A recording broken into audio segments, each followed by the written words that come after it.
सर्वांना नमस्ते. माझं नाव सिद्धार्थ धर्माधिकारी आणि आजच्या छोट्याशा सत्रामध्ये मी तुम्हाला चाणक्य मंडलचा फाउंडेशन कोर्स काय असतो याच्याबद्दलची तोंड ओळख करून द्यायला आलेलो आहे. सत्राचा पहिला थोडासा वेळ मी जे पॉवर पॉइंट प्रेझेंटेशन तयार केलेलं आहे की ज्याच्यामध्ये एकूण मिळून या कोर्समध्ये वर्षभरामध्ये काय होतं, कुठले कुठले विषय आणि कुठले कुठले मॉड्यूल्स शिकवले जातात हे आधी मी तुम्हाला सांगीन. ते चालू असताना मी कुठलेही प्रश्न घेणार नाहीये. तुमचे प्रश्न वेळोवेळी मनामध्ये जे पडतील ते चॅट मध्ये टाकून ठेवलेले जरूर चालतील. माझं जे बोलायचंय ते बोलून झालं की मग तुम्हाला तुमचे जे काही प्रश्न असतील या सगळ्या प्रश्नांचं शक्य होईल तेवढं निरसन मी करीन. आणि सत्राच्या अखेरीस शेवटी तुम्हाला अजून कुठलेही नंतर पडणारे प्रश्न असतील तर माझा वैयक्तिक फोन नंबर सगळ्यांना मी देऊन ठेवीन, जेणेकरून तुम्हाला नंतर पण माझ्याशी संपर्क साधता येईल. आपण पहिले आता पॉवर पॉइंट प्रेझेंटेशन कडे वळूयात की थोडक्यामध्ये हा कोर्स काय असतो आणि त्याच्यामध्ये काय काय शिकवलं जातं हे समजून घेण्यासाठी. चाणक्य मंडल परिवारचा फाउंडेशन कोर्स.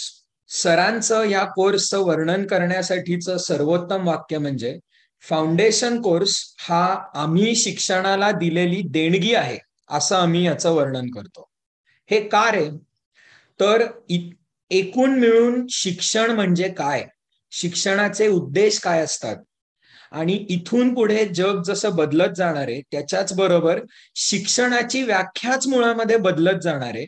हे साधारण 25 वर्षापूर्वी धर्माधिकारी सरांनी म्हणजे माझ्या वडिलांनी त्यांच्या एकूण मिळून वाचनामधनं, आयुष्यामधल्या अनुभवामधनं या देशाचा, समाजाचा एक आधी कार्यकर्ता आणि त्याच्यानंतर कार्यकर्ता अधिकारी म्हणून काम करताना त्यांच्या अनुभवामधनं त्यांना जाणवलं जग बदलतंय आणि बदलणाऱ्या जगाला सामोरं जाण्यासाठी जर आपल्याला युवा पिढी तयार करायची असेल तर त्यांना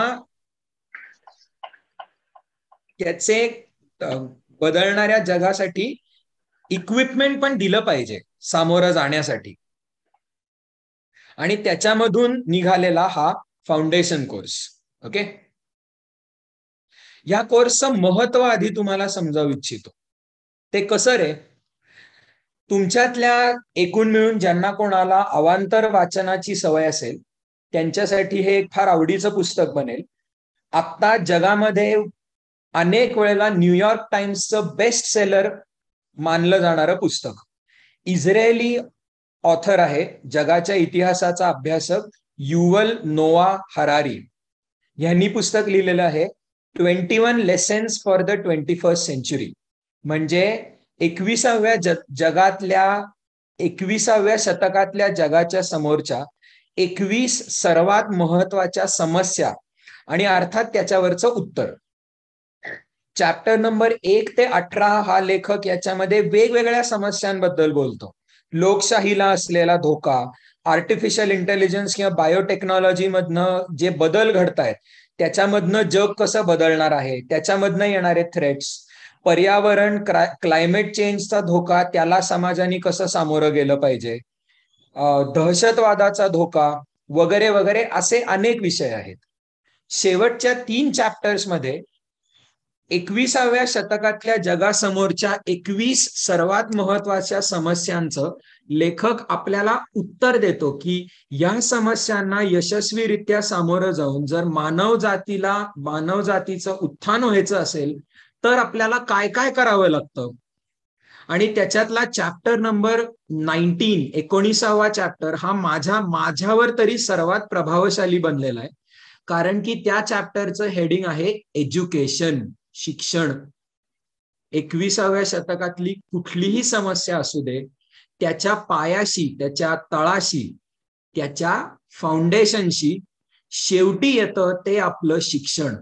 आपण कसे शिकलो आणि आपण आपल्या बाळांना आणि इथून पुढच्या पिढीला कसे शिकवणार आहोत आणि कसे मोठे करणार आहोत.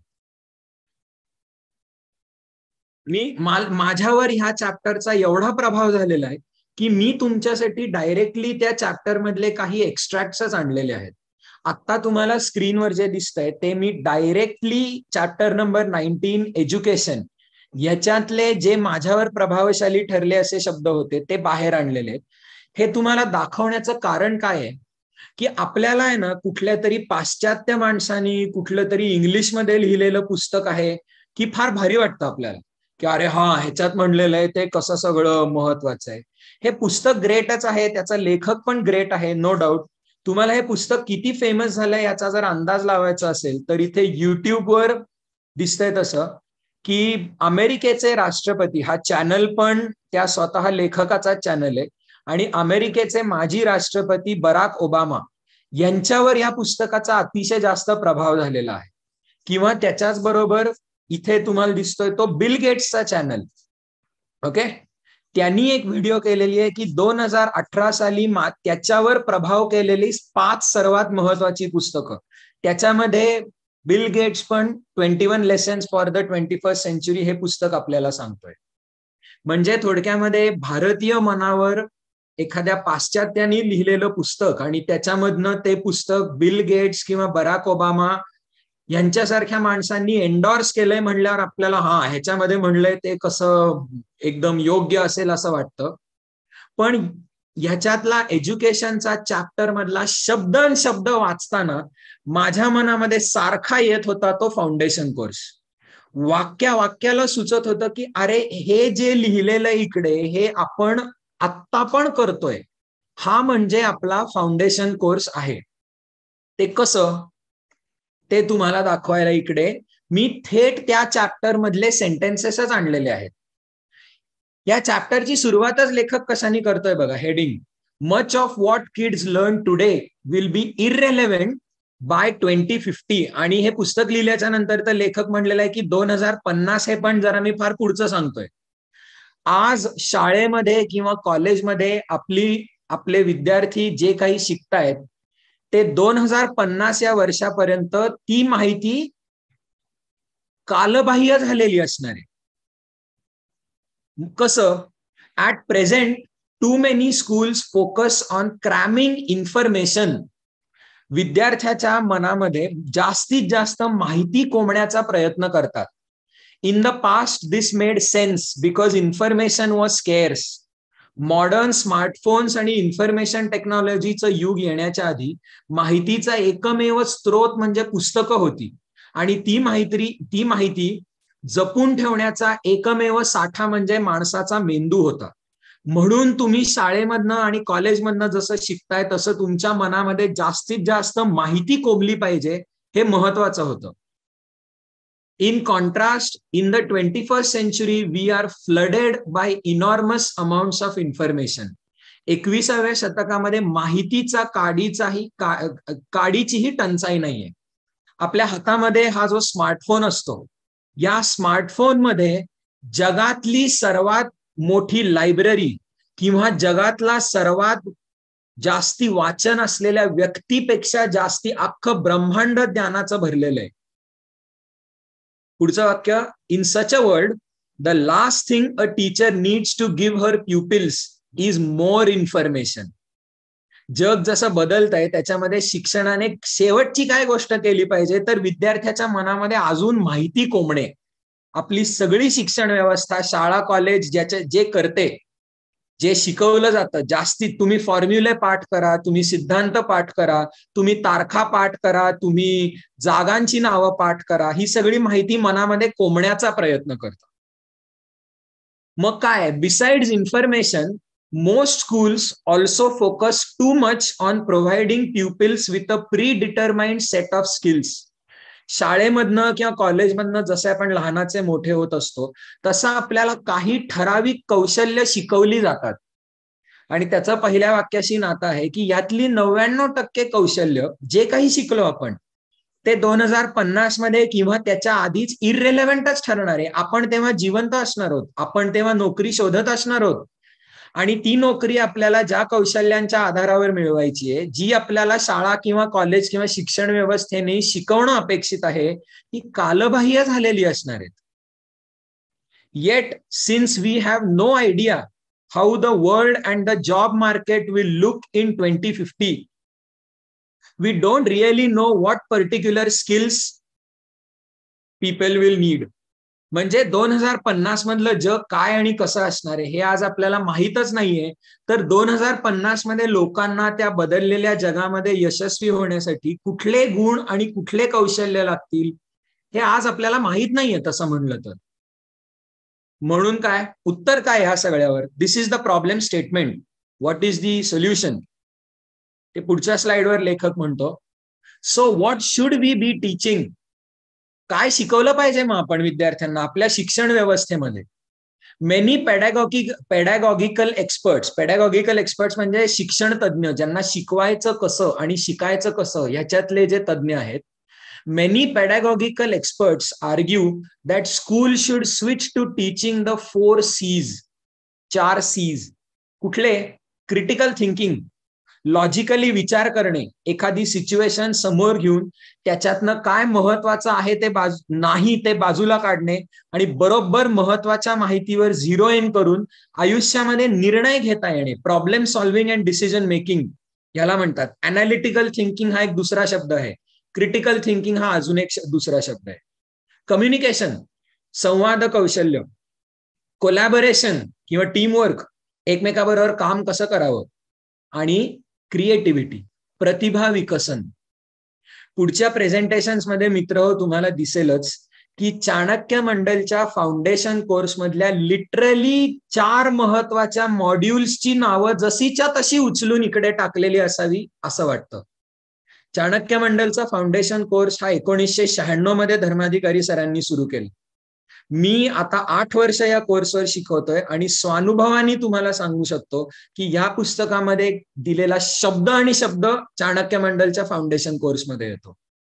पुढचं वाक्य, more broadly the school should downplay technical skills and emphasise general purpose life skills. तुम्हाला गणित किती येतं, अल्जेब्रा, जॉमेट्री, ट्रिग्नॉमेट्री किती येतं ह्याला टेक्निकल स्किल्स म्हणतात. आणि मॅथमॅटिक्स मधले कुठले फॉर्म्युले तुम्हाला किती लक्षात आहेत, पायथागोरस थिअरम लक्षात आहे का, त्याचं प्रूफ लक्षात आहे का, आणि ते तुम्हाला टेक्स्टबुक मधनं घोकमपट्टी करून तुम्हाला एक्झाम पेपरमध्ये किती यशस्वीरित्या ओतता येतं ह्याच्यावर कमी महत्व दिलं पाहिजे आणि एकूण मिळून जीवनावश्यक कौशल्यांवर जास्ती भर दिला पाहिजे. आजकाल याला नाव पडलेलं आहे लाईफ स्किल्स. चाणक्य नुकतंच युनायटेड नेशन्सनी एक कमिशन नेमलं होतं की शिक्षणामध्ये काय बदल झाले पाहिजेत. त्यांनी पण ही शिफारस केलेली आहे की शिक्षणाची इथून पुढची दिशा ही लाईफ स्किल्स कडे असली पाहिजे. भारताने जे नुकतं नवीन न्यू एज्युकेशन पॉलिसी स्वीकारली त्याच्यामध्ये पण जीवनावश्यक कौशल्य लाईफ स्किल्स ह्याला महत्व आहे. भारताच्या युनिव्हर्सिटी ग्रांट्स कमिशन युजीसीनी नुकतीच एक कमिटी नेमली होती की कॉलेजेसना त्यांच्या करिक्युलम मध्ये लाईफ स्किल्सवरचा एखादा क्रेडिट कोर्स आणायचा असला तर त्याचा सिलेबस तयार करणे. अभिमानाने एक सांगतो की युजीसीनी ह्या कमिटीवर धर्माधिकारी सरांना बोलावलं होतं. कमिटीच्या शिफारसीमध्ये आमच्या सरांचं नाव आहे आणि आत्ता जे जगाला कळायला लागलेलं आहे ते मला अभिमानाने सांगायला आवडतं की धर्माधिकारी सर हे गेली 25 वर्ष सांगतायत आणि ह्या विचारांवर आधारित चाणक्य मंडलचा फाउंडेशन कोर्स आहे. पुढचे लेखक काय म्हणतो, the most important of all will be the ability to deal with change. जग बदलतंय आणि बदलाबरोबर कसं आपण पुढे सरकू शकतो. आपल्या आयुष्यामधल्या कुठलाही बदल, एस्पेशली 10वी नंतर शाळेचं आणि घराच्या कोशामधनं जगामध्ये प्रवेश करणाऱ्या कुठल्याही तरुण विद्यार्थ्याला हे वेगळ्यांनी सांगावं लागत नाही की आयुष्य जसं बदलतं, नवीन लोक आयुष्यामध्ये येतात, तसं ऑल चेंज इज स्ट्रेसफुल. आयुष्यामध्ये कुठल्याही प्रकारचा बदल हा स्ट्रेस निर्माण करतो. वय वर्ष 16 ते 21 मध्ये लेखक पण ह्याच चॅप्टर मध्ये म्हणतोय 16 ते 21 आपण तरुण असताना बदल हा काय फार जड गोष्ट नसते, पण जसे जसे मोठे होत जातो तसं तसं आपलं व्यक्तिमत्व एका साच्यामध्ये टाकलेल्या सॉलिडिफाय झालेल्या मेटल सारखं तयार होत जातं आणि मग त्याच्यानंतर बदलणं अवघड होतं. पण इथून पुढच्या जगामध्ये यशस्वी होण्यासाठी अखंड बदलणाऱ्या जगाबरोबर आपल्याला पण बदलत जावं लागतं. दुसरं, टू लर्न न्यू थिंग्स, नवीन गोष्टी सारख्या शिकत राहणे. चाणक्य मंडलच्या सुरुवातीला, प्रत्येक वर्षाच्या सुरुवातीला सर ही संस्था काय आहे, हा कोर्स काय आहे आणि या संस्थेच्या मागचे काय विचार आहेत हे समजावणारी एक व्याख्यानमाला घेतात. त्याला आम्ही अधिष्ठान मालिका म्हणतो. 6 सत्रांची ही मालिका होते आणि त्याच्या अखेरीस चाणक्य मंडलच्या वर्षामधले जे 2 सर्वात महत्वाचे दिवस मानले जातात, त्यातला पहिला अधिष्ठान दिवस आणि दुसरा येतो तो संकल्प दिवस. हा अधिष्ठान मालिकेच्या नंतर होतो. पण अधिष्ठान मालिकेमध्ये सर कुठले 6 महत्वाचे विषय बोलतात? हे 6 विषय कुठले आहेत? या 6 विषयांना सरांनी 2 प्रकारच्या त्रिसूत्रींमध्ये वाटलेलं आहे. 3 सूत्र, त्रिसूत्री. पहिल्या 2 त्रिसूत्रींना सर म्हणतात ही आहे विचाराची त्रिसूत्री, आयुष्यामध्ये स्वतःचा मार्ग निवडण्याची त्रिसूत्री. आणि दुसरी त्रिसूत्री आहे क्रमांक 4, 5 आणि 6 ची, ती म्हणजे कृतीची त्रिसूत्री. विचारांची त्रिसूत्री काय? सर आम्हाला सांगतात, अरे तू स्वतःला ओळख, स्वची ओळख. स्वतःला ओळखून आयुष्यातलं तुझं क्षेत्र निवड आणि निवडलेल्या क्षेत्रामध्ये उत्तम आणि प्रतिभावंत हो. ही विचारांची त्रिसूत्री. आणि एकदा आयुष्यातलं क्षेत्र निवडलंस आणि त्या निवडलेल्या क्षेत्राच्या मार्गावरनं चालायला लागलास की त्या क्षेत्रामध्ये उत्तम आणि प्रतिभावंत होण्यासाठी तुला काय करावं लागणार आहे? तर ती कृतीची त्रिसूत्री म्हणजे काय? पहिलं येतं योग आणि प्राणायाम. फाउंडेशन कोर्समध्ये आमचा आर्ट ऑफ लिव्हिंग बरोबर आमचा टायअप असतो आणि फाउंडेशन कोर्सच्या सगळ्या विद्यार्थ्यांना वर्षातनं एकदा तरी आर्ट ऑफ लिव्हिंगचा बेसिक S+ कोर्स करावा लागतो. सर प्राणायामाचे वेगळे वेगळे प्रकार त्यांच्या लेक्चर्समध्ये घेतच असतात. योग आणि प्राणायाम. दुसरं कार्य संस्कृती, वर्क एथिक. आणि ह्या स्लाइडसाठी महत्वाचं तिसरं सर्वात म्हणजे स्वाध्याय. स्वाध्यायाचं सर व्याख्या करतात की स्वतः केलेला अभ्यास, स्वतःचा केलेला अभ्यास. आणि तेच लेखक इकडे म्हणतोय सर्वात महत्वाचं इथून पुढच्या जगामध्ये काय असणार आहे? तर टू लर्न न्यू थिंग्स, नवीन गोष्टी सतत शिकत राहणे. To be a life long learner, आयुष्यभर नवीन गोष्टी शिकत राहणे. To preserve your mental balance in unfamiliar situations, मानसिक समानता ठेवणे. चाणक्याच्या फाउंडेशन कोर्समध्ये इमोशनल इंटेलिजन्स, योग आणि प्राणायाम हे अँझायटी किंवा डिप्रेशन किंवा स्ट्रेस अशा भावनांशी सामोरं जायला कसं मदत करतात, स्वतःची मेंटल स्ट्रेंथ कशी वाढवायची, हे सगळे विषय चाणक्याच्या फाउंडेशन कोर्समध्ये येतात. आणि शेवटचं म्हणजे काय? In order to keep up with the world of 2050 you will need to not merely to invent new ideas and products. हे वाक्य पण महत्वाचं आहे काय? इथून पुढे बदलणाऱ्या जगामध्ये एकही क्षेत्र असं नाही आणि एकही नोकरी अशी नाही की जिथे तुम्हाला जॉब सिक्युरिटी मिळते. ट्रॅडिशनल ह्याच्यामध्ये लोकांना सिव्हिल सर्व्हिसेस मध्ये पण का जायचं असतं? तर जॉब सिक्युरिटी हवी असते. इथून पुढच्या जगामध्ये कुठलाच जॉब असा नाही की जिथे जॉब सिक्युरिटी असणार आहे, एक्सेप्ट फॉर वन. इथून पुढच्या जगामध्ये यशस्वी होण्यासाठीचा सर्वात महत्वाचा सल्ला हा आहे, उद्योजक बना, एंटरप्रेन्युअर्स बना. गेल्या अनेक वर्षांमध्ये फॉर्च्युनेटली भारतामध्ये एंटरप्रेन्युअरशिप ऍज अ करिअर ह्याला स्वीकार पण जनमानसांच्या मनामध्ये यायला लागलेला आहे. शार्क टँक इंडिया कशाला निघतो मग? कारण की लोकांना स्वतःचे प्रोडक्ट्स आणि सर्व्हिसेस जगाच्या समोर मांडायचे असतात. उद्योजक बना. फाउंडेशन कोर्समध्ये एंटरप्रेन्युअरशिप डेव्हलपमेंट आणि फायनान्शियल लिटरसी असे 2 विषय असतात. पैसा कसा हाताळायचा, इन्व्हेस्टमेंट कसे करायचे. ओके. लोभ आणि भीती या 2 भावनांना, स्वतःकडे असलेल्या पैशांना कसं सामोरं जायचं.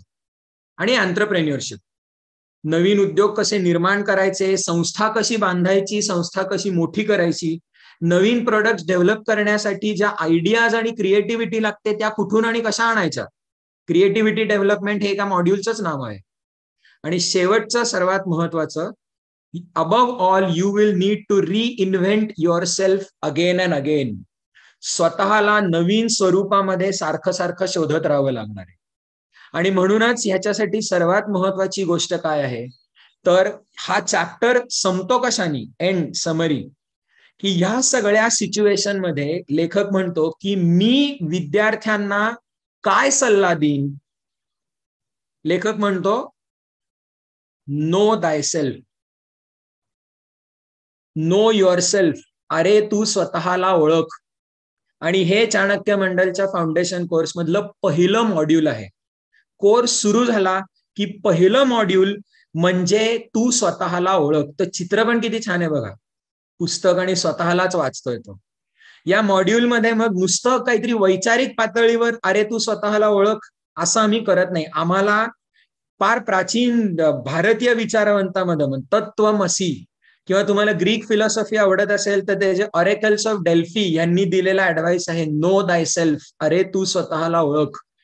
हे नुसते प्राचीन फिलॉसॉफी बडवून आपल्याला जात नाही, तर त्याला आधुनिक शास्त्र तंत्रज्ञानाची जोड द्यावी लागते, सायकोलॉजीची जोड द्यावी लागते. त्यामुळे ह्या मॉड्यूलमध्ये विषय येतात सेल्फ अनालिसिस, स्वॉट analysis, strength, weakness, opportunity and threat.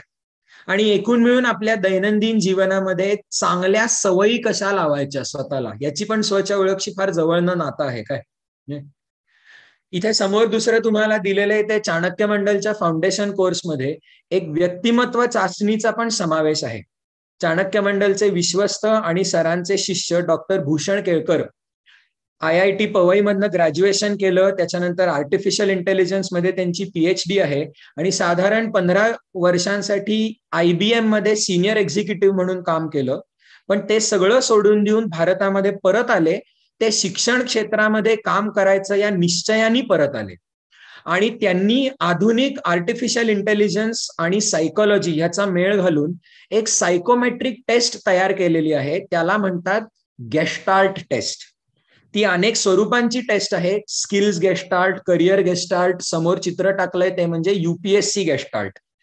पण तुमचं व्यक्तिमत्व, तुमच्या आवडीनिवडी, तुमच्या सवयी या सगळ्यांचा आधुनिक टेक्नॉलॉजी, सायकोलॉजीचा ची मदत घेऊन तुम्हाला जीवनामध्ये स्वतःचं क्षेत्र निवडता येण्यासाठीची ही टेस्ट आहे, गेस्टाल्ट टेस्ट.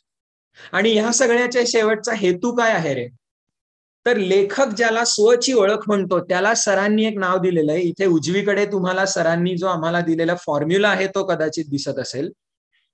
हे सगळं कशासाठी करायचं, हा फाउंडेशन कोर्सचा सगळा खटाटोप कशासाठी चाललेला आहे? तर सर म्हणतात की स्पर्धा परीक्षांद्वारा प्रशासनासहित जीवनाच्या सर्व क्षेत्रांमध्ये जीनियस निर्माण करायचे आहेत आपल्याला. हे सरांनी आम्हाला दिलेलं स्वप्न आहे. आम्ही ह्या कोर्सच्या द्वारे हा घेतलेला ध्यास आहे. आणि जीनियसची सर व्याख्या काय करतात? तर हा formula, genius is equal to excellence into creativity ब्रॅकेटमध्ये रेज टू N. याचा अर्थ काय? एक्सिलन्स म्हणजे स्वतःला ओळखून तू जीवनामध्ये जे क्षेत्र निवडतोयस त्याच्यामध्ये जे अस्तित्वामध्ये असलेलं सगळं ज्ञान आहे ते सगळं तुला मिळवता आलं पाहिजे. That is excellence. पण नुसतं तेवढ्यावर थांबायचं नाही. तर अस्तित्वात असलेल्या ज्ञानाच्या साठ्यामध्ये तू स्वतःच्या प्रतिभेने काहीतरी वाढ देऊ शकतोस का? आईन्स्टाईन हा जीनियस काय? कारण की त्याच्या काळापर्यंत फिजिक्सची जी काही प्रगती झालेली होती त्याच्यातली एकही गोष्ट अशी नव्हती की जी आईन्स्टाईनला माहीत नव्हती. पण म्हणून आईन्स्टाईन एक असामान्य शास्त्रज्ञ बनून राहिला असता तर फक्त एक्सिलंट झाला असता. पण आईन्स्टाईन इज अ जीनियस कारण की त्यांनी अस्तित्वात असलेलं ज्ञानावर तर पांडित्य मिळवलंच, पण त्याच्यावर स्वतःची काहीतरी भर घातली. आईन्स्टाईननी स्वतःच्या क्रिएटिव्हिटी मधनं जेव्हा थिअरी ऑफ रिलेटिव्हिटी मांडली म्हणून आईन्स्टाईन जीनियस बनतो. आणि रेज टू N म्हणजे काय की हे एकदा करून थांबायचं नाहीये. आयुष्यभर चक्रामध्ये वर सरकणाऱ्या स्पायरल वर्तुळामध्ये हे अखंड करत राहायचंय. आणि त्याची सुरुवात होते ते म्हणजे चाणक्यच्या फाउंडेशन कोर्सच्या सुरुवातीचं पहिलं मॉड्यूल म्हणजे नो युअर सेल्फ, अरे तू स्वतःला ओळख. त्याच्यानंतर पुढचं येतं स्वाध्याय कौशल्य. अधिष्ठान मालिकेमध्ये माझ्या बोलण्यामध्ये आलं ते म्हणजे स्वाध्याय कौशल्य, स्टडी स्किल्स. शाळेनी कॉलेजनी आतापर्यंत आपल्याला शिकवलेलं आहे की तू समोर येऊन बस आणि तो शिक्षक समोर येऊन जी काही विषयाची पोपटपंची करेल ती तू खरवडून घे आणि ती घरी जाऊन घोकमपट्टी कर आणि परीक्षेमध्ये ओक फक्त की तुला मार्क चांगले मिळतील, गोल्ड मेडलिस्ट, प्लेसमेंट, चांगलं पॅकेज मिळेल. आत्ताच आपण पाहिलं की हे आता चालणार नाही. आयुष्यभर एकदा कॉलेज संपलं की जर तुमचं शिक्षण थांबत असेल तर आयुष्य तुम्हाला कधी बाजूला फेकून पुढे जाईल हे तुमचं तुम्हाला कळणार नाही. त्यामुळे आयुष्यभर नवीन विषय शिकत राहता येण्याचं कौशल्य, आणि त्याच्यामध्ये काय काय येतं. नुसतं शिकायचंय म्हणून पुस्तक उचलून वाचून चालत नाही.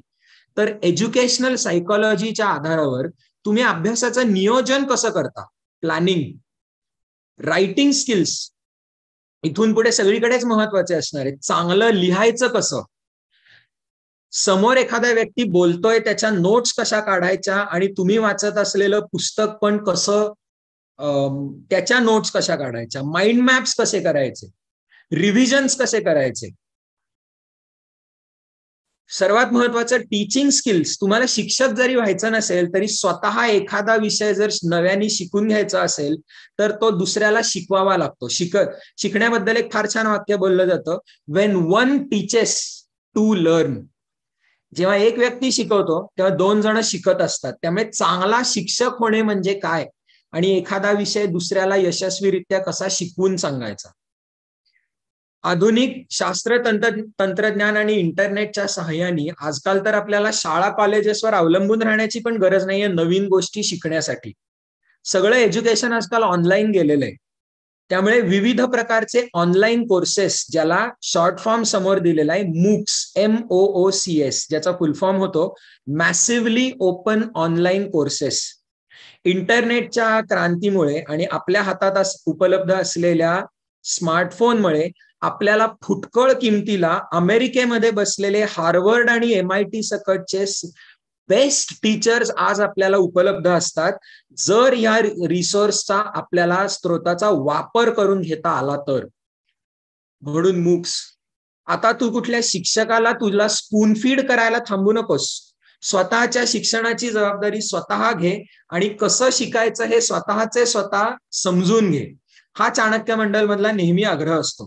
चाणक्य मंडल मधल्या कुठल्याही कोर्सला सर नेहमी हे लोकांना खुल्लम खुल्ला सांगत असतात की इथे तुम्हाला कुठल्याही विषयाचं स्पून फीडिंग केलं जाणार नाही. तुम्हाला तो विषय कसा शिकून घेतला जाईल ह्याचे स्त्रोत दिले जातील, पण शेवटी शिकणं ही तुमची जबाबदारी आहे. त्यामुळे स्टडी स्किल्स. त्याच्याच बरोबर तुम्ही जीवनाच्या कुठल्याही क्षेत्रामध्ये गेलात तर तुमचा इतर व्यक्तींशी संदर्भ आणि संबंध येणार आहे. अगदी बोटावर मोजता येतील असे करिअर्स आहेत की ज्याच्यामध्ये तुम्ही एकटे असाल, पण त्या क्षेत्रामध्ये जर तुम्ही गेलात, उदाहरणार्थ लेखक, तर गोष्ट वेगळी आहे. पण बाकी कुठलंही क्षेत्र, प्रशासन घ्या, पब्लिक सेक्टर घ्या, प्रायव्हेट सेक्टर घ्या, इंजिनियर घ्या, काहीतरी सॉफ्टवेअर डेव्हलपर घ्या, लॉयर घ्या, डॉक्टर घ्या, काहीही MBA केलेला, मॅनेजमेंट, एंटरप्रेन्युअर, सगळ्या क्षेत्रांमध्ये no person is a one man army. जिथे कुठे जाल तिकडे तुम्हाला दुसऱ्या व्यक्तींशी तुमचा संबंध येणार आहे. त्यामुळे युव्हल हरारी ज्याला 4 C's मधला दुसरा C म्हणतो, दॅट इज कोलॅबोरेशन. दुसऱ्या व्यक्तींबरोबर जमवून कसं घेणे, संवाद कौशल्य, दुसऱ्या व्यक्तींचा विश्वास, ट्रस्ट मिळवायचा कसा आणि तो टिकवायचा कसा, हे सगळं ह्याच्यामध्ये येतं. बॉडी लँग्वेज, कम्युनिकेशन बद्दल म्हणलं जातं, तुम्ही समोरच्या बरोबर संवाद साधताना only 20% of your message is through your words, the rest 80% is through your expressions and body language. Public speaking, दुसरं ओरेटरी, स्टेज फ्राईट, लोकांच्या समोर उभं राहून बोलण्याची भीती वाटत असेल तर त्या भीतीला सामोरं कसं जायचं आणि लोकांच्या समोर उभं राहून खणखणीत भाषण कसं देता यायला पाहिजे. आपल्या समाजाला जो शाप लागलेला आहे मॅनरलेसनेसचा, त्यामुळे चांगलं कसं वागावं, वागण्या बोलण्याचे शिष्टाचार, मॅनर्स अँड एटिकेट्स. जग जसं सगळं ऑनलाईन चाललेलं आहे तसं आजकालच्या जगामध्ये यशस्वी होण्यासाठीचं एक महत्वाचं कौशल्य म्हणजे नेटवर्किंग. स्वतःच्या ओळखीमध्ये असलेल्या लोकांचा वर्तुळ कसा वाढवत नेता येऊ शकतो, आणि त्याच्यासाठी सर्वात महत्वाचं असतं चांगल्या कारणासाठी सोशल मीडिया कसं वापरू शकता तुम्ही. इंस्टाग्रामवर आपले आई वडील आपल्याला शिव्या घालत असतील की तासनतास कसं फक्त तू वेळ वाया घालवतोस, पण त्याच इंस्टाग्राम आणि युट्यूबचा चांगल्या गोष्टींसाठी पण फायदा करून घेता येतो. म्हणजे तुम्ही तुमचा चॅनल बांधा ना, सकट जगामध्ये असे अनेक एंटरप्रेन्युअर्स आहेत की ज्यांनी अतिशय कमी इन्व्हेस्टमेंटमध्ये स्वतःचा युट्यूब किंवा इंस्टाग्राम चॅनल एवढा प्रचंड मोठा केला की आजकाल त्यांना त्यांचं फॉर्मल जॉब सोडून दिलं तरी चालतं. तसंच तुम्हाला उद्या कुठल्याही नोकरीसाठी जर दुसऱ्या कोणाला घ्यायचं असेल तर शेवटचा टप्पा म्हणजे तुमचा इंटरव्ह्यू. तुमचं व्यक्तिमत्वाचं आणि तुमच्या ज्ञानाचं 360 डिग्रीज चाचणी त्याच्यामध्ये केली जाते. स्पर्धा परीक्षा द्यायची असेल तरी त्याच्यामध्ये शेवटचा टप्पा हा इंटरव्ह्यूच असतो. त्यामुळे इंटरव्ह्यूला कसं सामोरं जायचं हे म्हणजे वरच्या सगळ्या गोष्टींचं कॉम्बिनेशनच झालं. How to face interview. हे डायरेक्टली मी तुम्हाला मॉड्यूलचं नाव आणि त्याच्यात येणाऱ्या सत्रांची नावं सांगतोय काय. तसंच पुढचं व्यक्तिमत्व विकसन, इंटरपर्सनल स्किल्स, दोन माणसांच्या मध्ये येणाऱ्या गोष्टी, त्याच्यामधल्या महत्वाच्या गोष्टी म्हणजे काय की तुम्हाला व्यक्तिमत्व विकसन करायचंय का, सगळ्या फिलॉसॉफीज एकत्र करायच्या आहेत का, तर आम्ही बाकीची सगळी पुस्तकं एक वेळ बाजूला सोडा, आम्ही एक पुस्तक जरूर वाचा म्हणतो. त्याच्यावर सत्र पण होतात चाणक्य मंडलच्या कोर्समध्ये, म्हणजे स्टीफन कोव्हेचं 7 habits of highly effective people आणि 8th हॅबिट पण त्याच्याबरोबर येतो. त्याच्याबरोबरच टीमवर्क आणि कोलॅबोरेशन याच्यामधले बाकीचे महत्वाचे मुद्दे म्हणजे ऐका कसं. आजपर्यंत आश्चर्य वाटतं आपल्याला की हे कधी आपल्याला कोणी कधी शिकवलेलंच नसतं.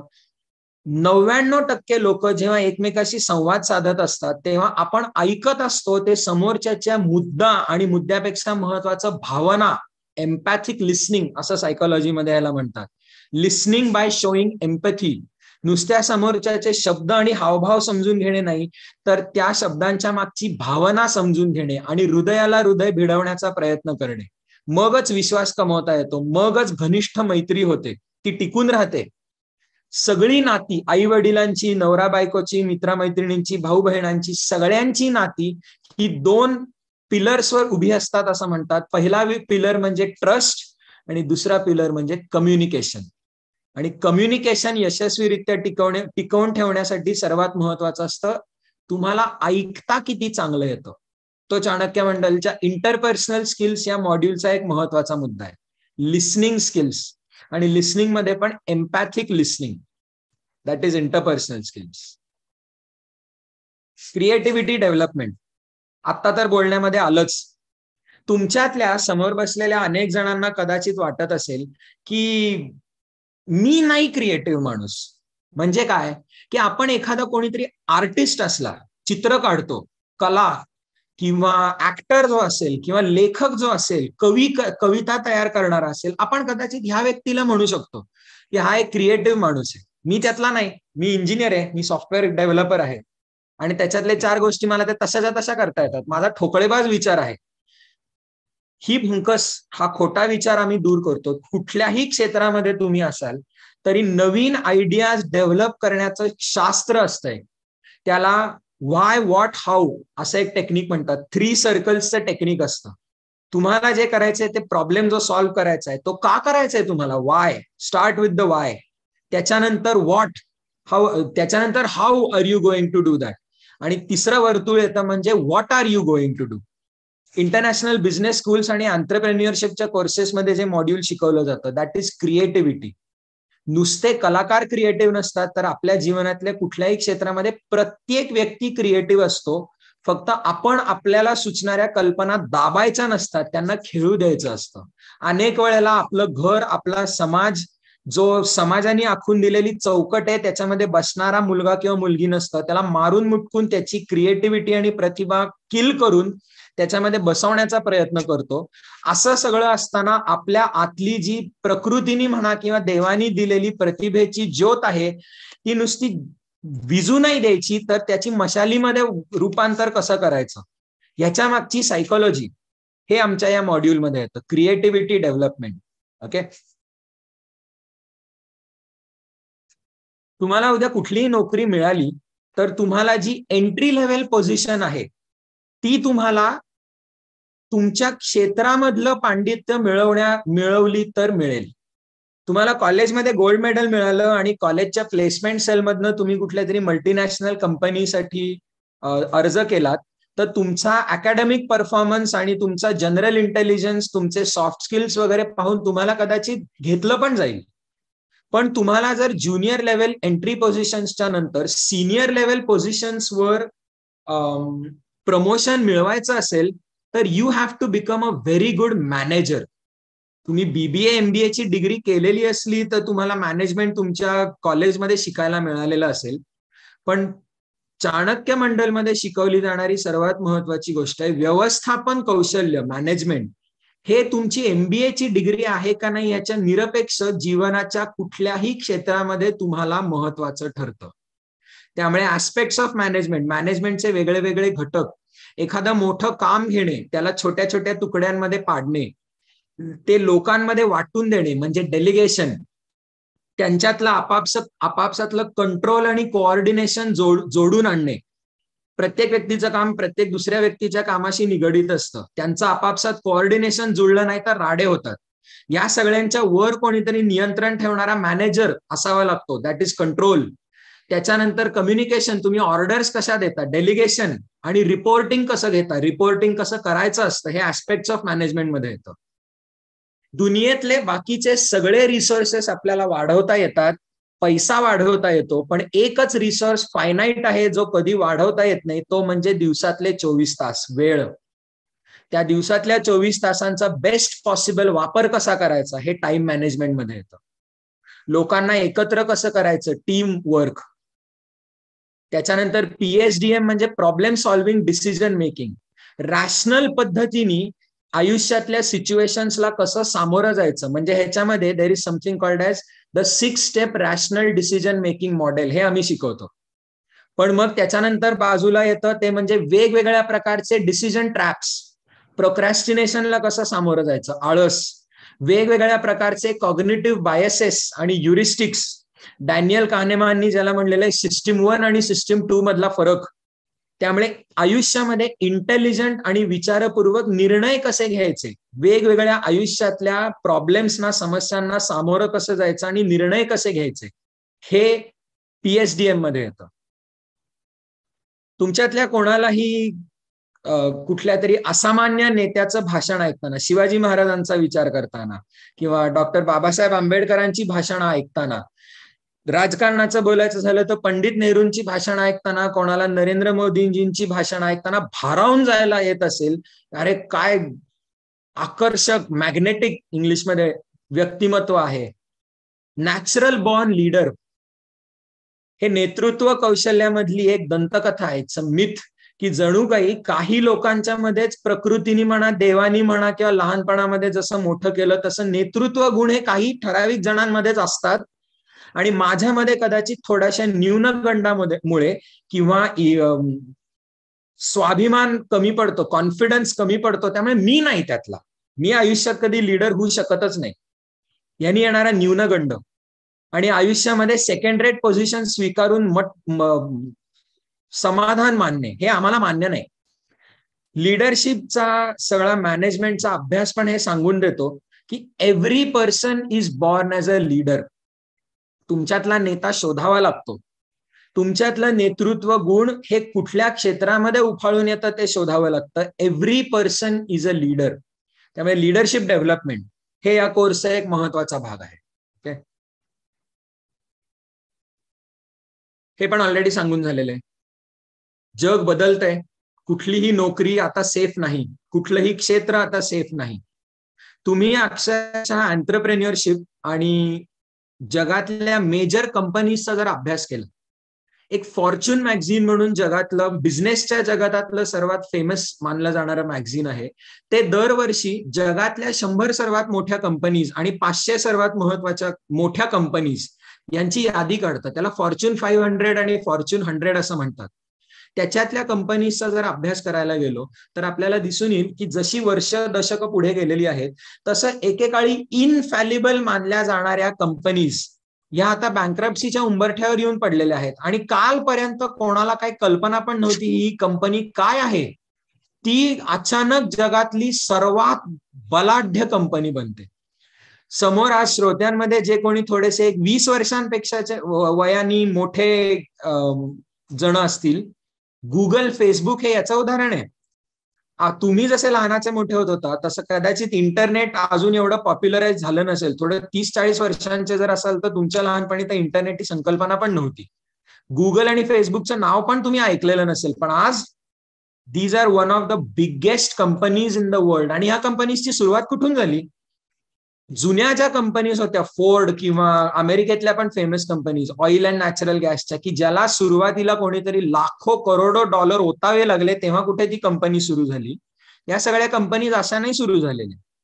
आजकाल जगातल्या 5 सर्वात मोठ्या टेक्नॉलॉजी कंपनीज ज्यांना एकत्रितपणे अॅक्रॉनिम वापरलं जातं फॅंग, FAANG, म्हणजे काय? फेसबुक, अमेझॉन, ऍपल, नेटफ्लिक्स, आताच्या काळामध्ये किती अडचणीत असलं तरी नेटफ्लिक्स आणि गुगल, या जगातल्या सर्वात मोठ्या कंपनीज बनलेल्या आहेत. त्यांची सुरुवात कुठून झाली रे? शाळा आणि कॉलेजमध्ये असलेले काही सॉफ्टवेअर इंजिनियर्स त्यांच्या घरामधल्या गॅराज मधनं सुरुवात झाली आहे या कंपनीजची, आणि हळूहळू मोठ्या होत होत कुठे पोहोचल्या आज. मग काय, नेहमी अमेरिकेतल्या सिलिकॉन व्हॅली मधल्या कोणाला तरी हे जमतं, आणि आता आज भारतीय माणसं अमेरिकेमध्ये जाऊन जेव्हा त्या कंपनीमध्ये नोकरी मिळवतात आणि चढत चढत त्याचे सीईओ बनतात गुगल सारखं, एवढ्यावर समाधान मानायचं का आपण? आपला देश का नाही अशा मल्टीनॅशनल मोठ्या जग बदलून टाकणाऱ्या कंपनीज तयार करू शकत? सरांनी दिलेलं आम्हाला हे स्वप्न आहे की लोकांना आंत्रप्रेन्युअरशिप शिकवा, ती रिस्क घेण्याची हिंमत द्या लोकांच्या मध्ये. नुसते दुसऱ्या कुठल्या तरी मल्टीनॅशनल कंपनीमध्ये एक सेफ आणि सिक्युअर नोकरी करायची, कदाचित मॅनेजमेंट शिकून थोडंसं त्या कंपनीमध्ये वर चढायचं आणि उद्या क्षमता असली तर सीईओ व्हायचं, याच्यावर समाधान मानायचंय का स्वतःची नवीन कंपनी स्थापन करायची आहे? शिक्षणाच्या क्षेत्रामध्ये, स्टडी स्किल्स मध्ये सर एक नेहमी वाक्य आम्हाला सांगतात की भारतामध्ये एकेकाळी नालंदा आणि तक्षशिला होते की ज्याच्यामध्ये जगातले सर्वात मोठे विद्वान अभ्यासाला यायचे. ह्याच्यावर आपल्याला स्वप्न नाहीये बांधायचं, आपल्याला समाधान नाहीये बांधायचं, समाधान नाहीये मानायचं. सरांनी चाणक्य मंडलसाठी दिलेलं स्वप्न काय आहे की एकेकाळी भारतामध्ये नालंदा आणि तक्षशिला होत्या, ह्याच्यावर नाही, आपल्याला नवीन नालंदा आणि तक्षशिला निर्माण करायच्या आहेत. मी तर कदाचित थोडंसं हे वाक्य बदलतो की आजकाल जगातल्या सर्वात बलाढ्य कंपनीजचे सीईओ आणि टॉप मॅनेजर्स हे कसे भारतीय आहेत, याच्यावर आपल्याला समाधान नाहीये मानायचं, तर भविष्यामधल्या नवीन प्रोडक्ट्स डेव्हलप करणाऱ्या, जग स्वतःच्या बिझनेस स्किल्सवर जिंकणाऱ्या कंपनीज आपल्याला निर्माण करायच्या आहेत. त्याचा पाया चाणक्य मंडल फाउंडेशन कोर्स मधनं घालण्याचा प्रयत्न करतायत. यातले विषय काय? हे सगळं वैचारिक छान झालं. तुमच्या मनामध्ये एखाद्या प्रोडक्टची आयडिया पण कदाचित असेल, पण स्टार्टअप कशी तयार करायची, how to start a startup.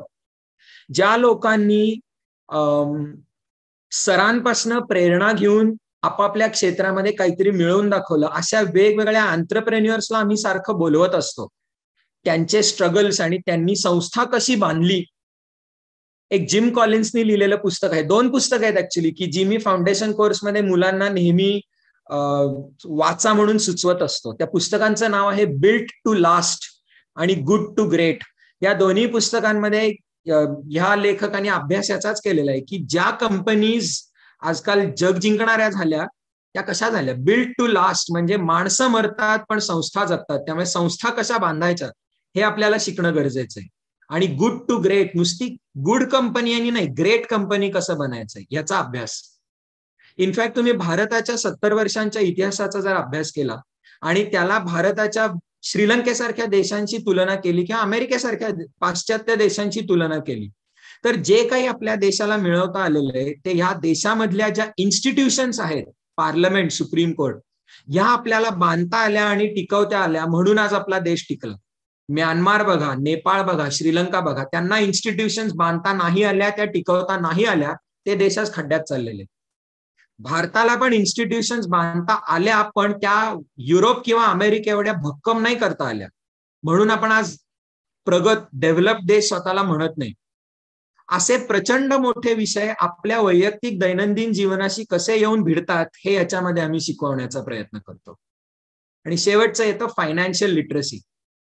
Chanakya मंडलचं गीत अँथम हे कुसुमाग्रजांनी स्वातंत्र्याला जेव्हा 50 वर्ष झाली तेव्हा लिहिलेली एक कविता आहे. त्या कवितेचा प्रकार आहे फटका.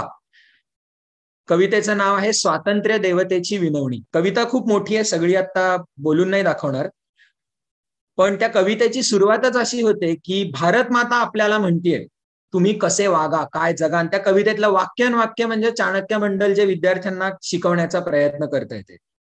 मीच कवितेचं ध्रुपदच आहे, मीच विनविते हात जोडून वाट वाकडी धरू नका. या कवितेतलं एक कडवं आहे, सदन आपुले करा सुशोभित, दुसऱ्याचे पण जाळू नका. सॉरी, सुरुवात अशी आहे, स्वच्छ साधना करा धनाची, बैरागी पण नसे बरे, सदन आपुले करा सुशोभित, दुसऱ्याचे पण जाळू नका. म्हणजे काय, हे सगळं ह्या 4 ओळींमध्ये फायनान्शियल लिटरसी मधनं जे शिकवण्याचा प्रयत्न करतोय ते येतं. स्वच्छ साधना करा धनाची. आजकाल जे एक आपल्याकडे कीड लागलेली आहे की पैसा कमवणे म्हणजे जणू काही वाईट, असं अजिबात नाहीये, पण तो स्वच्छ मार्गाने मिळवता येतो. स्वच्छ साधना करा धनाची, बैरागी पण नसे बरे. बैरागासारखं आयुष्य जगणं, गरिबीमध्ये काहीतरी अभिमान मानणं, अजिबात अभिमानाची गोष्ट नाहीये. सदन आपुले करा सुशोभित, पण पैसा कसा कमवायचा, सदन म्हणजे घर, सदन आपुले करा सुशोभित, स्वतःचं घर वाढवा, दुसऱ्याचे पण जाळू नका. म्हणजे पैसा, आपल्या देशाला जी एक पैशाचा विचार करतानाची लागलेली कीड आहे की मी श्रीमंत होऊ शकतो, हे दुसऱ्याला लुबाडूनच श्रीमंत होऊ शकतो, अशी अजिबात गरज नाहीये. द साइज ऑफ द पाय can increase if you get a bigger size of the पाय. That does not mean that you are depriving someone else of his share of the pie. Financial literacy ह्याच्यामध्ये मग अगदी शाळा college मधल्या विद्यार्थ्यांना आई बाबा जे अलाउन्स देतात पॉकेट मनी, त्याचा इंटेलिजंट वापर कसा करायचा, ते तुम्ही जेव्हा थोडे थोडे पैसे कमवायला लागतात तेव्हा वेगवेगळे इन्व्हेस्टमेंटचे सोर्सेस, शेअर्स आणि फिक्स डिपॉझिट मधला फरक काय, चांगली इन्व्हेस्टमेंट ऑपॉर्च्युनिटी कशी शोधायची वगैरे वगैरे, हे सगळे मुद्दे अतिशय साध्या भाषेमध्ये विद्यार्थ्यांना शिकवले जातात. Technology 21 lessons for the 21st century ह्याच्यामध्ये आता जगामध्ये घडत असलेली औद्योगिक क्रांती, इंडस्ट्री 4.0. इतिहासाचा अभ्यास करताना सगळ्यांना औद्योगिक क्रांती झाली 19व्या शतकामध्ये 1850च्या दरम्यान माहित असेल, पण थोडासा ज्यांचा इतिहासाचा अभ्यास जास्ती आहे तुम्हाला कदाचित माहित असेल की आतापर्यंत एकूण मिळून 4 औद्योगिक क्रांती झालेल्या आहेत, त्यातली 4थी आत्ता चालू आहे. आणि ह्या इंडस्ट्री 4.0 मधलं महत्वाचे मुद्दे काय आहेत, artificial intelligence, robotics, big data, machine learning, cloud computing वगैरे वगैरे वगैरे, असे अनेक आहेत अजूनही, ऑग्युमेंटेड रियालिटी, व्हर्च्युअल रियालिटी वगैरे वगैरे वगैरे. एकूण मिळून साध्या भाषेमध्ये सांगायचं झालं तर टेक्नॉलॉजीशी मैत्री जुळवून आणता येणे. 21व्या शतकाचं जग हे सगळं टेक्नॉलॉजीचं जग असणार आहे. त्या टेक्नॉलॉजीच्या जगामध्ये पण हे सर्वात महत्वाचं असणार आहे. त्यामुळे टेक्नॉलॉजीशी तुमची मैत्री जुळली पाहिजे. म्हणजे लगेच काय मी एक्सेल, मायक्रोसॉफ्ट वर्ड ह्याच्यामध्ये वगैरे शिकवत नाही, पण एकूण मिळून टेक्नॉलॉजीशी फ्रेंडली कसं होणे, इंडस्ट्री 4.0 आणि आर्टिफिशियल इंटेलिजन्सनी जॉब मार्केट आणि अर्थव्यवस्थेमध्ये कसे बदल होणार आहेत. ते डोनाल्ड ट्रम्प निवडणूक हारायच्या आधी 4 वर्ष निवडून पण आला ह्या मुद्द्यावर आणि 4 वर्ष बोंब पण ह्या मुद्द्यावर मारली की अमेरिकन माणसांच्या नोकऱ्या कसे चीनी, भारतीय आणि आशियाई माणसं चोरतायत. पण ह्या 4 वर्षांमध्ये अनेक अभ्यासकांनी पुराव्यासकट सिद्ध केलेलं आहे की अमेरिकेमधल्या जितक्या नोकऱ्या बेंगळूर किंवा शांघाई किंवा काय कंबोडियामध्ये नाही गेल्या, त्याच्यापेक्षा जास्ती नोकऱ्या ऑटोमेशनला गमावल्या गेल्या. एक माणूस जे 5 दिवसामध्ये करू शकतो ते एक आर्टिफिशियल इंटेलिजन्सचा रोबोट 5 मिलिसेकंदांमध्ये करू शकतो. मग अशा जगतामध्ये आपल्याला अशी कौशल्य मिळवणं गरजेचं आहे की जी रोबोट्सना अजूनही करता येत नाही. ते आधी सांगून झाली सगळी. क्रिएटिव्हिटी, नवीन विचारांचा, नवीन आयडियाज काढणे अजूनही ते रोबोट्सना जमलेलं नाहीये. कम्युनिकेशन, कोलॅबोरेशन वगैरे वगैरे वगैरे. टेक्नॉलॉजीशी मैत्री झाली पाहिजे आणि आपल्याला अशी कौशल्य शिकता आली पाहिजेत की जी रोबोट्सना इथून पुढे नाही करता येणार आहेत. That is industry 4.0. ओके.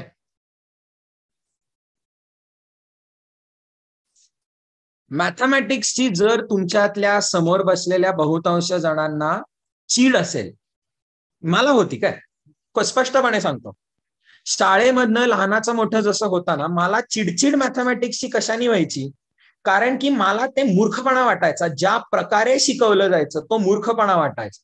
म्हणजे काय, की एक फॉर्म्युला दिलेला आहे, त्या फॉर्म्युलाच्या एक्सच्या ऐवजी एक आकडा टाक, वायच्या ऐवजी दुसरा आकडा टाक. हे माइंडलेसली 4 स्टेप्स ज्या दिलेल्या आहेत त्या फॉलो कर, आणि तुझं LHS is equal to RHS आलं की तुला जे 4 पैकी 4, 5 पैकी 5, 10 पैकी 10 मार्क मिळायचे ते मिळणार आहे. ते इक्वेशन काय आहे, माझ्या आयुष्यामध्ये मी ते कुठे वापरणार आहे, हे कधीच समजावलं जायचं नाही. क्वांटिटेटिव्ह ऍप्टिट्यूड ह्या फाउंडेशन कोर्स मधल्या मॉड्यूल मधनं आम्ही हे करण्याचा प्रयत्न करतोय. The beauty of maths. आपल्याला अनेक वेळेला क्रिएटिव्हिटी आणि मॅथमॅटिक्स हे एकमेकाच्या विरुद्धार्थी संकल्पना वाटतात, त्या नाही आहेत.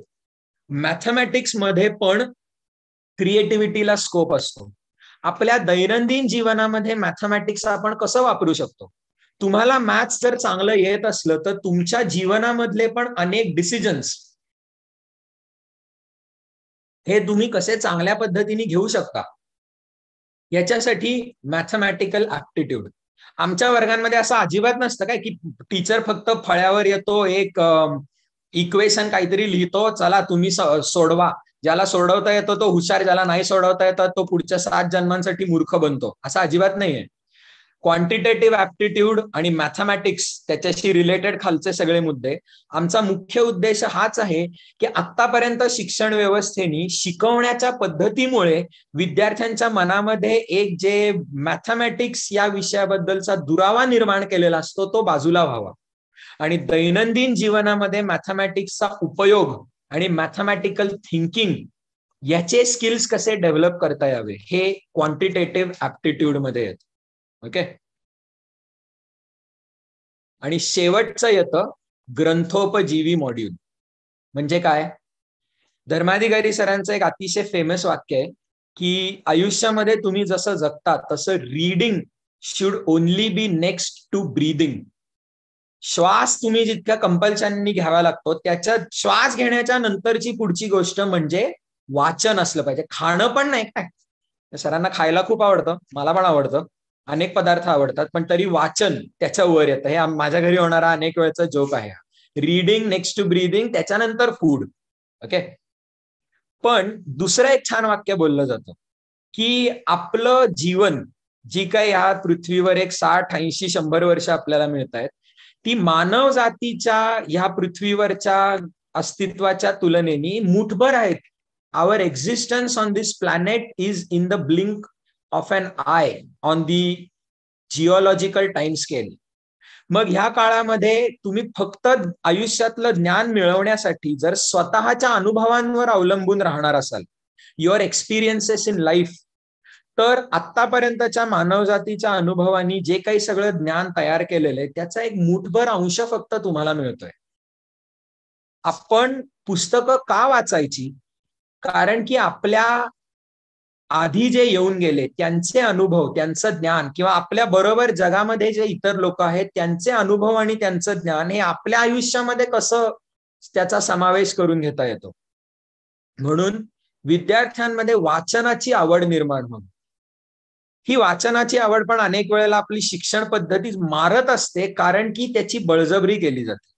शाळा आणि कॉलेजमध्ये तुला नाही हे पुस्तक तुला वाचलंच पाहिजे का, कारण की वर्षाच्या अखेरीसचा जो फायनल पेपर आहे त्याच्यामध्ये त्याच्यावरनं प्रश्न येणार आहे. ते पुस्तक अनफॉर्च्युनेटली शाळा कॉलेजमध्ये दिली जाणारी मेजॉरिटी पुस्तकं वाचायला प्रचंड बोर असतात. कसे बसे आपण त्याच्यामधनं पुढे सरकत असतो, 2 पानं वाचली की झोप यायला लागते.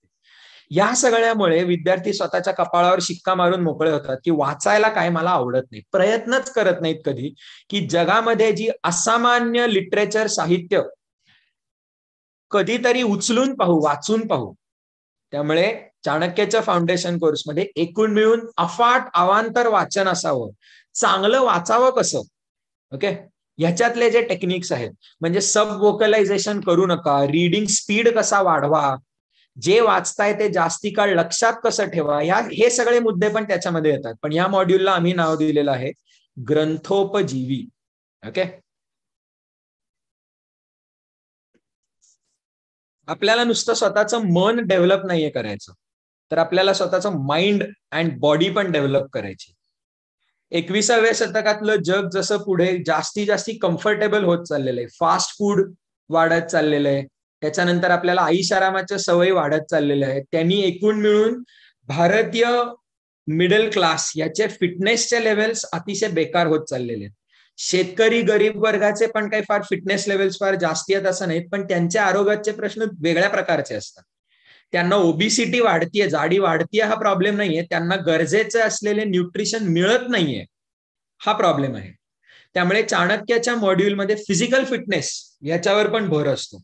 अर्थात हे लेक्चर फॉर्मॅटमध्ये नाही शिकवलं जात, मैदानावर जाऊन खेळ जेव्हा होतो, आठवड्यातले 6 दिवस हा कोर्स असतो, त्या 6 दिवसांमधले 5 दिवस क्लासरूम ऍक्टिव्हिटीज किंवा लेक्चर्स असतात, पण रविवारची संध्याकाळ चाणक्य मंडलची जी वारजेची वास्तू आहे त्याच्यामध्ये आमचंच समोर मैदान आहे, याच्यावर आम्ही कुठल्या ना कुठल्या तरी प्रकारचे खेळ किंवा आउटडोअर मॅनेजमेंट ऍक्टिव्हिटीज, कधी व्हॉलीबॉल खेळतो, कधी फुटबॉल खेळतो. आमचा चाणक्य मंडळचा एक अनौपचारिक सीएमपी स्पोर्ट्स क्लब म्हणून व्हॉट्सअपचा पण ग्रुप आहे, की आठवड्यातनं दर 2-3 दिवस कोण व्हॉलीबॉल खेळायला जातं, कोण क्रिकेट खेळायला जातं, कोण फुटबॉल खेळायला जातं. मी फुटबॉललाच जातो, माझा बाकीच्या स्पोर्ट्सवर बहिष्कार असतो. त्यामुळे फिजिकल फिटनेस, त्याच्याच बरोबर तितकाच महत्वाचा आहे मेंटल फिटनेस.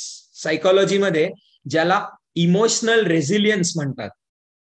आयुष्यामध्ये जे निगेटिव्ह अनुभव आपल्याला येतात, कोणाला अपयश येतं, कोणाला रिजेक्शन येतं, तुमच्या वयामध्ये तर काय फक्त मुलांनी किंवा मुलींनी दिलेलंच रिजेक्शन असेल, ते मिळमिळीत ठरतं. नंतर हवी ती सर्व्हिस नाही मिळाली, परीक्षेमध्ये यश नाही मिळालं, हवी ती नोकरी नाही मिळाली, येणारी विविध अपयश, ओके, यांनी तुम्ही आयुष्यामध्ये मटकन खाली बसता आणि खचून जाता का? त्या अनुभवामधनं तुम्ही काहीतरी शिकता, you grow as a person and you come back stronger.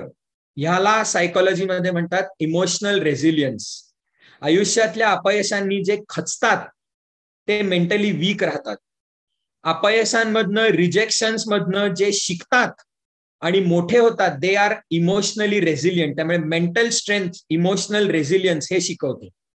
बाकी 21व्या शतकामध्ये आजकाल डिप्रेशन, अँझायटी, स्ट्रेस आणि आजकालच्या जगामध्ये तर एकटेपणा, हे मानसिक आजार अक्षरशः पॅन्डेमिक, कोविड पण फिका पडेल अशा पॅन्डेमिक लेव्हल्सला पोहोचायला लागलेले. नुकतंच बातम्यांमध्ये आलं होतं की युकेनी फॉर द पहिला देश जगामध्ये असा बनलेला आहे की ज्यांनी स्वतःच्या सेंट्रल गव्हर्नमेंटमध्ये एक मिनिस्ट्री तयार केली, मिनिस्टर फॉर लोनलीनेस, एकटेपणा, अँझायटी किंवा स्ट्रेस याला सामोरं कसं जावं, मेंटल स्ट्रेंथ आणि मानसिक संतुलन कसं ठेवावं याच्यासाठी योग आणि प्राणायाम. ऍब्सोल्युटली आधुनिक न्यूरोसायन्स आणि ब्रेनचे MRI स्कॅन्स करून हे सिद्ध करतात काय आता, की जे लोक मेडिटेशन, प्राणायाम वर्षानुवर्ष पाळतात त्यांना आयुष्यातल्या आशा आकांक्षा, अस्थिरता, अँझायटी, स्ट्रेस, डिप्रेशन आणि त्याच्याबरोबर येणारे सगळे विविध प्रकारचे आजार, bipolar disorder, schizophrenia, Alzheimer's disease वगैरे वगैरे, ह्या सगळ्याचा ऑनसेट डिले होत जातो. कोणाला जर इंटरेस्ट असला तर नेटफ्लिक्सवर एक रिसेंटली पॉप्युलर होणारी सिरीज आहे द माइंड एक्सप्लेन्ड, म्हणजे आधुनिक मानसशास्त्र आणि न्यूरोसायन्स मधला अभ्यास करून वेगवेगळे सिद्धांत सांगितला जाणारा. त्याच्यामधला एक महत्वाचा एपिसोड आहे मेडिटेशन. MIT, हार्वर्ड वगैरे अशा स्कूल्स, मेडिकल स्कूल्स मध्ये पण संशोधन होतं ह्याच्यावर. आणि कदाचित शेवटचा सर्वात महत्वाचा विषय हा येईल, म्हणजे सेल्फ डिफेन्स फॉर विमेन. स्त्रीनी 7च्या आत घरात यावं, रात्री बाहेर जाऊ नये. स्त्रीनी कसं फक्त समाज सांगतो तसं स्वतःच्या कोशामध्ये राहावं, लाजाळू राहावं, फार बोलायचं नाही. इनफॅक्ट आपल्या समाजामध्ये ज्या प्रकारे मुलीला लहानाचं मोठं केलं जातं त्याच्यात असलेला कॉन्फिडन्सचा अंश मारूनच टाकला जातो. हे अजिबात सरांना चाणक्य मंडलमध्ये आम्हाला मान्य नाही. जे काही सगळं पुरुषाला करता येतं ते स्त्रीनी केलंच पाहिजे, पण ऍट द सेम टाइम हे लक्षात घ्यायला पाहिजे की women are physically weaker than men. ह्याच्यामध्ये अजिबात ते मेल शॉव्हिनिस्टिक वाक्य नाही काय. This is a biological fact.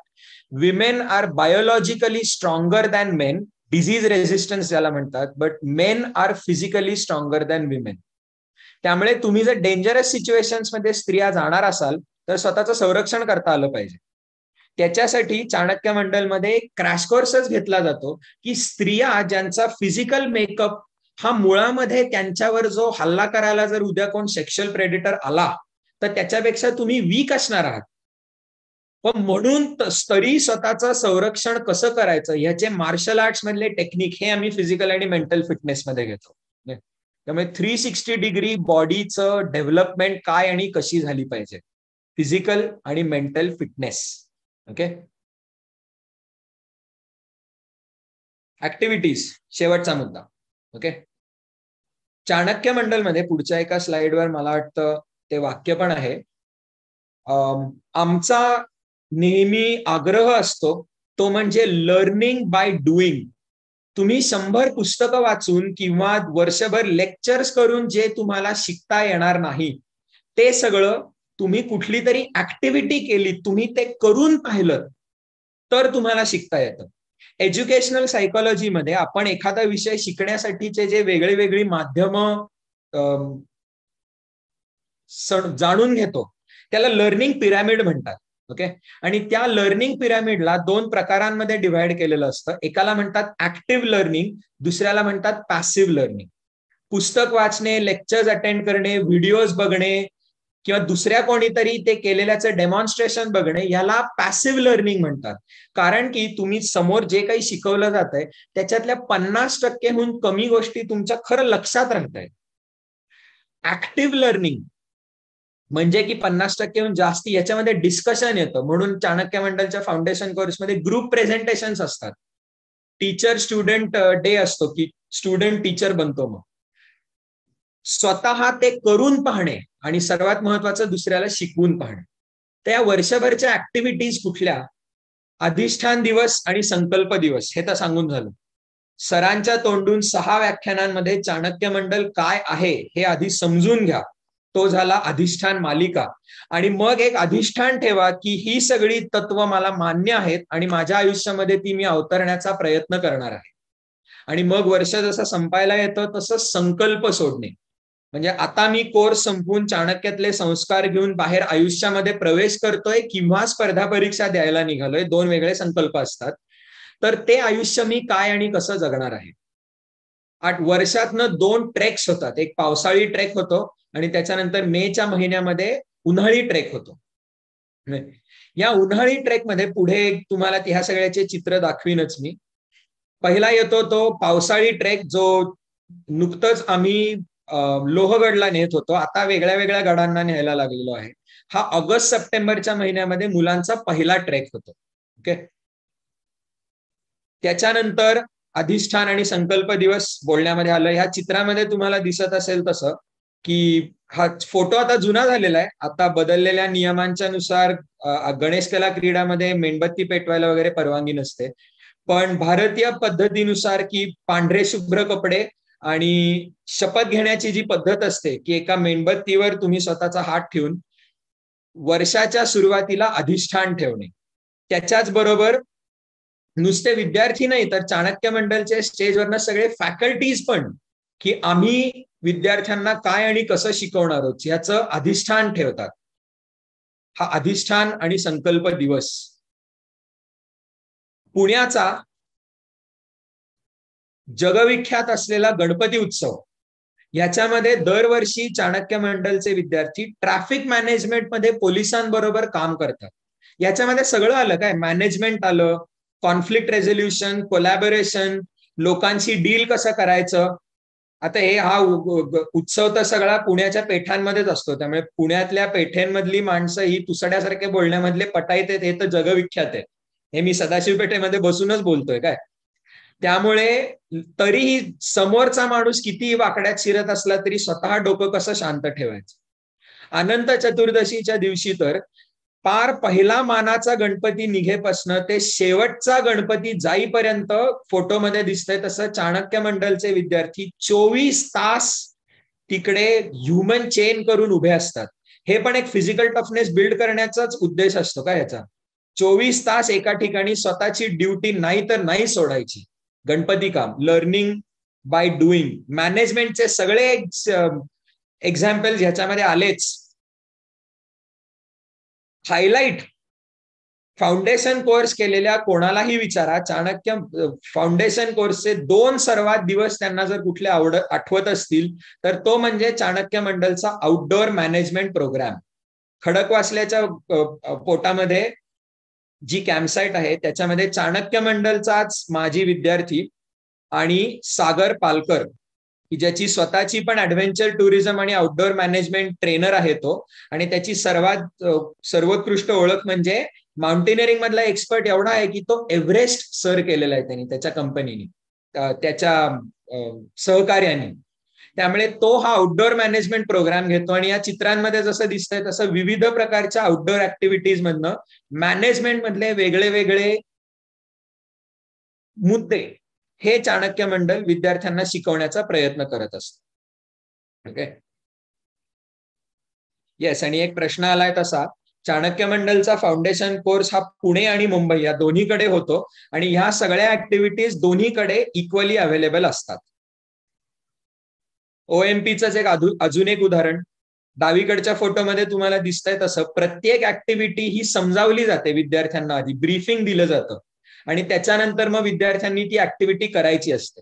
म्हणजे ह्याच्यामध्ये डेलिगेशन ऑफ टास्क, लीडर स्वतःच्या टीमला ती कम्युनिकेट कशी करतोय, ही ऍक्टिव्हिटी समजून घेताय का तुम्ही, that is problem solving and decision making, त्याच्यावर तुम्हाला मार्ग काढता येतोय का, दॅट इज क्रिएटिव्हिटी.